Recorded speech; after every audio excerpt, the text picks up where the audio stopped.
দেখো বন্ধুরা, সিলিটিকে নিয়ে তারা প্রতিদিন হাসাহাসি করতো, কিন্তু তারা জানতো না যে সেই হবে আসলে বড় হয় তাদের ভবিষ্যতের বস। সবাই হাসছে, সে একা। সবাই তাকে নিয়ে হাসতো।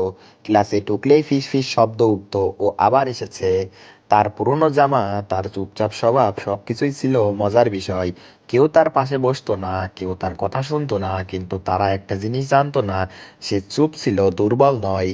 রাত, বৃষ্টি, অন্ধকার রুম। সেদিন বাসায় ফিরে সে জানলার পাশে বসেছিল। বৃষ্টি পড়ছিল, কিন্তু তার ভেতরের ঝড়টা ছিল আরো অনেক বড়। সে নিজেকে জিজ্ঞেস করছিল, আমি কি সত্যি এতটাই অযোগ্য? এক ফোঁটা চোখের পানি পড়লো।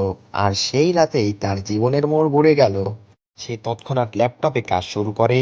সবাই যখন তাকে নিয়ে হাসতো, সে তখন নিজেকে গড়ে তুলছিল। প্রতিদিন স্কুল শেষে সে শিখতো, সে বুঝতো, সে জানতে চেত। রাতে সবাই ঘুমালে সে করতো কাজ। বন্ধু ছিল না, কিন্তু স্বপ্ন ছিল। তারা তাকে লুজার বলতো। সে নিজেকে ফিউচার উইনার বানাচ্ছিল। ধীরে ধীরে ছেলেটার কনফিডেন্স বাড়তে থাকে, এবং সে নিজেকে এতটাই পরিবর্তন করে। 5 বছর পর একই স্কুলে একটা বড় অনুষ্ঠান হয়। একজন সফল উদ্যোক্তা অতিথি হয়ে এসে সবাই তাকিয়ে আছে।